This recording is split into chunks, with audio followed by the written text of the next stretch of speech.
Daf Yomi, Tractate Menachot, starting from the Talmud on page 44b. The Daf of today is 45, but we just started a Mishnah, and the last line or two of 44b is the Talmud.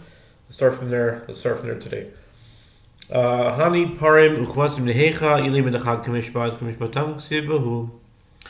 Ela there's Chadash the Chamishim Kudim. The Gemara asks, with regard to these bulls, rams, and sheep mentioned in the Mishnah, on what festival are they offered? If we say that these are offerings of the festival of Sukkot, this is difficult, as is written in regard to these days, that their offerings must be brought according to the ordinance. See Numbers 29:18, and according to their ordinance, Numbers 29:33. This indicates that no deviation from the Torah's prescription is possible. Rather, the Mishnah must be referring to the two bulls, 1 ram and 7 sheep of the moons of Shavuot, as mentioned in the book of Numbers 20:11-27. And now we turn to our daily daf. Menachot 45, we're on page 45a, top of the page, with the words Elim Dehecha, I Dehanu Dahu, I Datseras Hizgadim Havio, Ksiv Behu. Okay? I'll just give you my little pointy pointer. Yad. Elim the Gemara asks, the Mishnah mentioned rams in plural. On which festival are multiple rams offered? If the Mishnah is referring to the additional offering sacrificed on those days of the new moon and Shavuot, as prescribed in the book of Numbers, these offerings include only 1 ram and not 2. And if it is referring to the 2 rams of Shavuot that accompany the 2 loaves, as prescribed in Leviticus, a term of being is written about them in the verse, they shall be a burnt offering to the Lord, Leviticus 23:18. This term indicates that the offerings must be sacrificed exactly as prescribed in order to be valid. Consequently, one may not sacrifice fewer than 2 rams. Oilam tietzeres atoras kohanim. Yehoshua koma lo elim toras kohanim yakvi leile lechumish bikudim. V'lo ay lechumish bikudim yakvlu elim toras kohanim.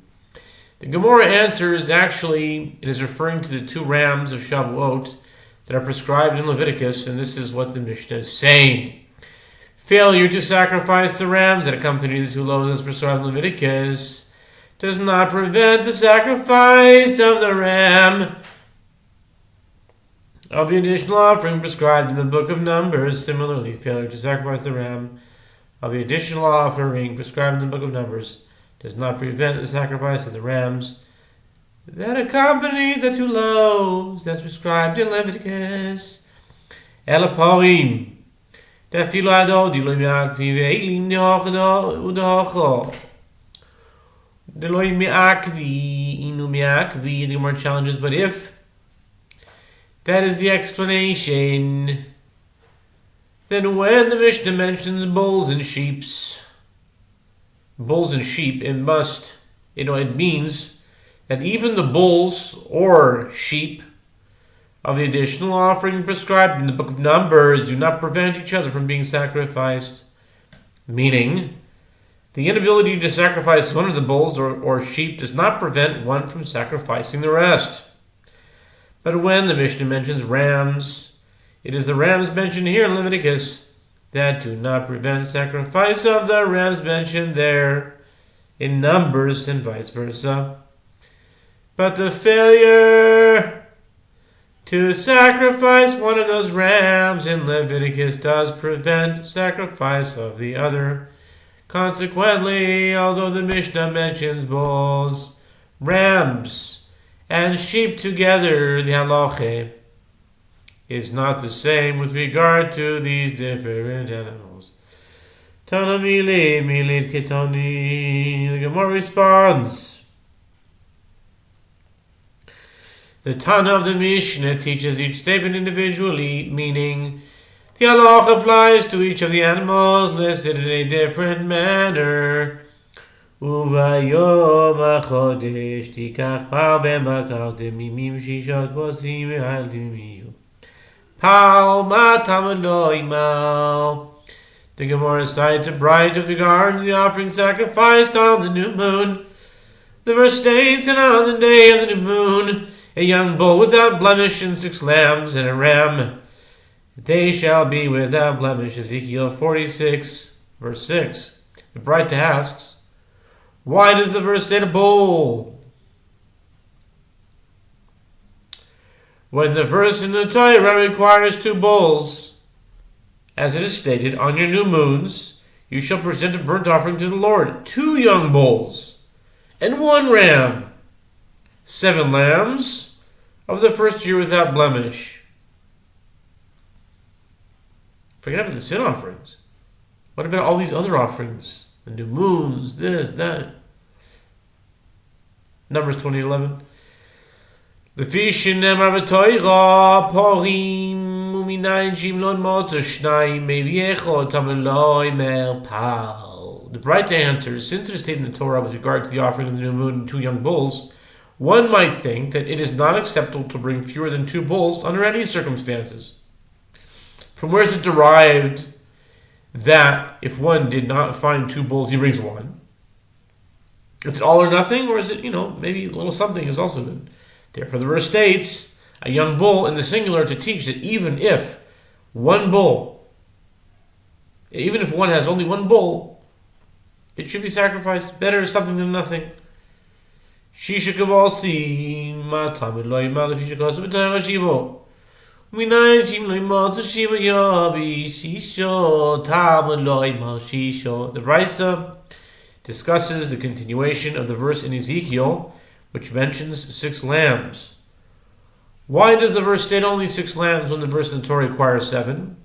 The Raisa answers, since it is stated in the Torah with regard to the offering of the new moon, 7 lambs, one might think that it is not acceptable to bring fewer than 7 lambs under any circumstances. From where is it derived that if one did not find 7 lambs, he should bring 6? It's a big thing now, 6, 7. 6, 7. So it's like 7, 6. Same idea. I mean, it's not different, but it's, same numbers. Therefore, the verse in Ezekiel states 6 lambs to teach that in the absence of all 7 lambs, one should sacrifice 6. And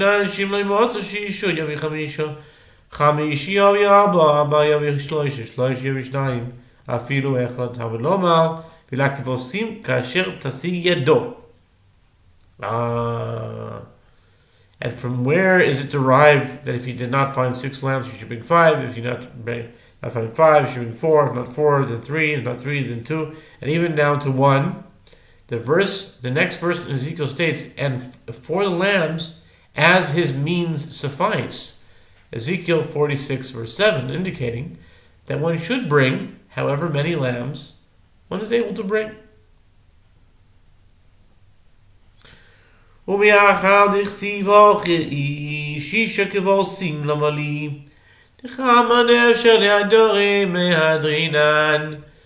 Gemara asks, but once this is written, why do I need the previous verse to state 6 lambs? Indicating that if one does not have 7 lambs, he should bring 6. The Gemara answers, it teaches that although the minimum obligation is satisfied with even 1 lamb, nevertheless, to the degree that it is possible to seek more lambs, we seek them. The Gemara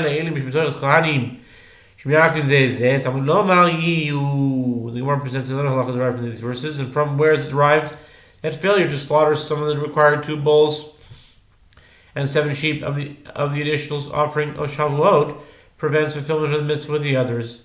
The Gemara answers, as the verse states, they shall be, Numbers 28:31. The term they shall be indicates that the offerings must be brought precisely as prescribed. Kol Hashem Elokim. וראשון מלאכת לקודש תיקח פעם בין מקות ומחטוס את המקדש וחטאסו את המקדש חטאס אוי להי אמר רבי יוחנן פרשה זו אליהו עשי לדורשו. The Gemara discusses the meaning of another difficult verse in Ezekiel. So says the Lord God, in the first month, on the first day of the month, you shall take a bull without blemish, and you shall purify v'chiteta, you shall purify the sanctuary.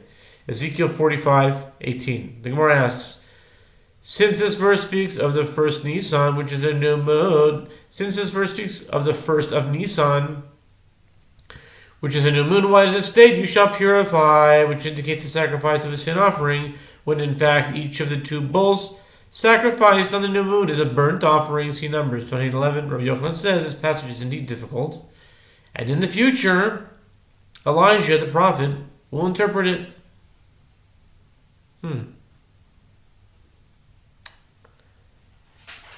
Says you should take the par ben bakar v'chiteta temigdash. Maybe it's not about the offerings. Maybe it's just a result of doing this. It's a thought that came to mind. Ravash Yama miluim yikrivu me'ezro kederach yikrivu me'Moshe. Ravashi says it is possible to explain. Ravashi says it is possible to explain. That's a big daf. Ravashi says, it is possible to explain that this verse is not referring to the additional offering sacrificed on the new moon, but rather to the offerings of the inauguration that they sacrificed later in the days of Ezra, similar to the offerings that were sacrificed during the period of inauguration of the tabernacle in the days of Moses. When the temple service was restored in the second temple, the Jewish people observed 8 days of inauguration, initiating the priests in the temple service from the 23rd of Adar through the new moon of Nisan. During these 8 days, they offered a bull for a sin offering in addition to the offerings of the inauguration, just as had been done at the inauguration of the tabernacle. See the biggest line too. Tanya Nam Yehoshua Behudo Imel Parasha Zu Eliyahu Asi Lidorsho. Amar lo Rabbi Yosi Miluim Yikrivu Be'ezro Kederach Shekrivu Be'Moshe. Amar lo Tanuach Da'atcha Shinach Tadati. The Gemara comments that why is Elijah going to darshan it? Why not the Messiah? Mashiach will darshan it. No, Mashiach is not good enough for everyone. I mean, we need Elijah to do it. I mean, no offense, Elijah is huge, I'm saying, but Mashiach, Elijah announces the Mashiach. So why isn't the Mashiach answering the... Maybe we'd be busy with another thing? I don't know. The Gemara comments the discussion with regard to the interpretation of the verse in Ezekiel is also taught in Bright Top. Rabbi Yehuda says this passage is indeed difficult, but in the future Elijah the prophet will interpret it. Rabbi Yossi said to Rabbi Yehuda, this verse is referring to the offerings of the inauguration that they sacrificed later in the days of Ezra, similar to the offerings that were sacrificed during the period of inauguration in the days of Moses. Rabbi Yehuda says to Rabbi Yossi, may your mind be at ease, as you have put my mind at ease with this interpretation of the verse.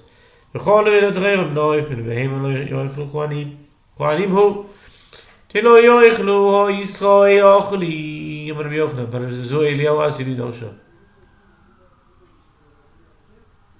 The Gemara discusses the meaning of another difficult verse in Ezekiel. The priests shall not eat of anything that dies of itself. I had this question when I read this. The priests shall not eat of anything that dies of itself or is torn, whether fowl or beast. Ezekiel 44:31. Is it only the priests who may not eat an unslaughtered animal? Carcass or an animal that was, I had the same question when I was reading Ezekiel a few years ago. We were studying it inside.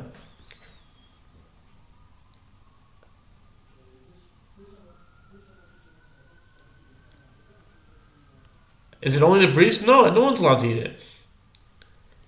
Right? Is it only priests who may not eat an unslaughtered carcass or an animal that was torn? And now has a wound that will cause it to die within 12 months. But an ordinary Jew may eat them? No one can eat them. In fact, these items are prohibited for consumption by all. Yochanan says this passage is difficult. It's a taka kashi. We don't know the answer. It's like a teku. Except it doesn't say teku. This passage is indeed difficult, but in the future, Elijah the prophet will interpret it. Rabbeinu Amar claims Tichlei. So Ravina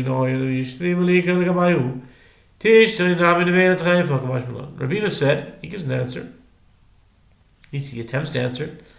Ravina said it was necessary for the verse to emphasize these prohibitions apply to priests for the following reason. It might enter your mind to say that since pinching is permitted with regard to priests, therefore an animal carcass or treifa should also be permitted for them. I don't know why I would say that. It says don't eat it, it's not the same as pinching it. Why would I say? A bird sin offering is killed by a priest pinching the nape of its neck. This is not a valid method of slaughter and would generally render a bird or animal an unslaughtered carcass, yet the priests are permitted to partake of the bird sin offering. Consequently, one might think that the prohibitions against eating animal carcass or treifa, in general, do not apply to priests.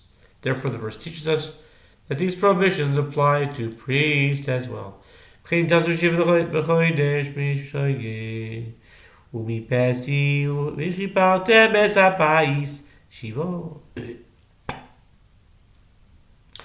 Gemara discusses the meaning of another difficult verse in Ezekiel, and so you shall do on the 7th of the month for everyone that errs and for him that is simple, meaning like a fool. Pesi is a fool. So shall you make atonement for the house. Ezekiel 45:20. The Gemara asks, what is the meaning of the term expression on the 7th of the month? There are no special offerings that are sacrificed on the 7th day of the month.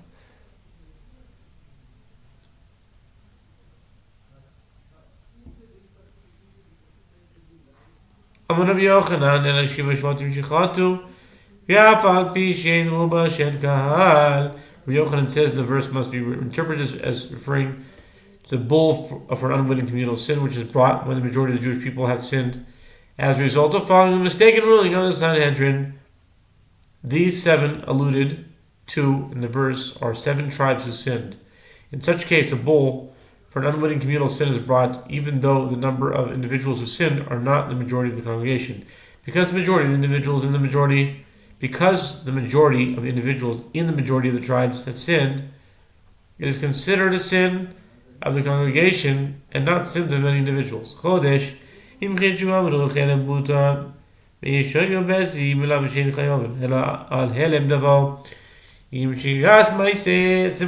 similarly, the word month, Chadash, is to be interpreted as meaning that a bull for an unwitting communal sin is brought if the court innovated a new halacha, contradicting the Torah. For example, if they said that eating forbidden fat is permitted, the continuation of the verse for everyone that errs and for him that is simple, teaches that the Sanhedrin is liable to sacrifice the bull for an unwitting communal sin only for a matter that was hidden from the Sanhedrin, meaning about which the Sanhedrin issued a mistaken ruling and accompanied by unwitting action by the majority of the community who relied on the mistaken ruling. Amar Rav Yehuda Marav Zechur Oisoy Ish Latoiv Also Ish Latov V'chanini B'chizri Shemo Shilma Lehu Nigna Sefer Yechezkel Shehoy Devav Soisrin Divrei Torah Maso Hela Shosh Miois Gawi Shemen Yoshebaliha Dor Sholi. The Gemara concludes the discussion of specific difficult verses in Ezekiel with the following general statement. Rav Yehuda says, that Rav says, the man is remembered for good, and Hanina ben Chizkiah is his name. As if it were not for him, the book of Ezekiel would have been suppressed and not included in the biblical canon, because various details of its contents appear to contradict statements of the Torah. What did Hanina ben Chizkiah do? He brought up to his upper story 300 jugs of oil for light, so that he could study even at night. And he sat isolated in the upper story, and he did not move from there until he homiletically interpreted all of those verses in the book of Ezekiel that seemed to contradict verses in the Torah. Amar Rav Shimon, the Mishnah teaches that Rabbi Shimon says If the temple treasurers had sufficient funds for numerous bulls that are required to be sacrificed on that day, but did not have also sufficient funds for the accompanying libations, they should rather bring one bull and its libations, and they should not sacrifice all of them without libations.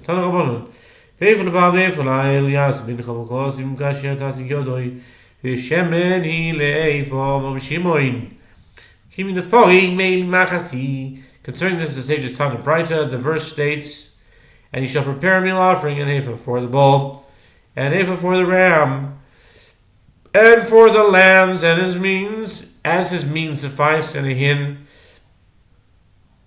of oil to an ephah. Ezekiel 46 verse 7. Rabbi Shimon says, is the measure of the meal offering accompanying the bulls and rams the same as stated in the verse that it is an ephah for each? In fact, this is not the halacha, as the meal offering accompanying a bull is 3/10 of an ephah of fine flour. See Numbers 15:9. Whereas the meal offering accompanying a ram is only 2/10 of an ephah. See Numbers 15:6. Ella she'im hayu lahem porim merubin v'lo yayu nisachim yaviu par echad nisachov v'yalikru kulan v'lo nisachim im hayu lahem. Turn the page to 45b. Eile merubin v'lo hayu lahem epason yaviu eilechad epason v'lo yikrebu kulan v'lo evos. Rather, the verse teaches that if the temple treasurers had sufficient funds for the numerous bulls that are required to be sacrificed on that day, but they did not also have sufficient funds for the accompanying libations, they should bring one bull and its libations, and they should not sacrifice all of them without libations. And similarly, if the temple treasurers had sufficient funds for, turning to 45b, the numerous rams that are required to be sacrificed on that day, and they did not also have sufficient funds for the ephah, the prescribed measure of flour for all the rams, they should bring one ram and its ephah of flour, and they should not sacrifice all of them without their ephahs of flour. Okay, we'll pick it up on the next daf. On the next amud, I'm sorry.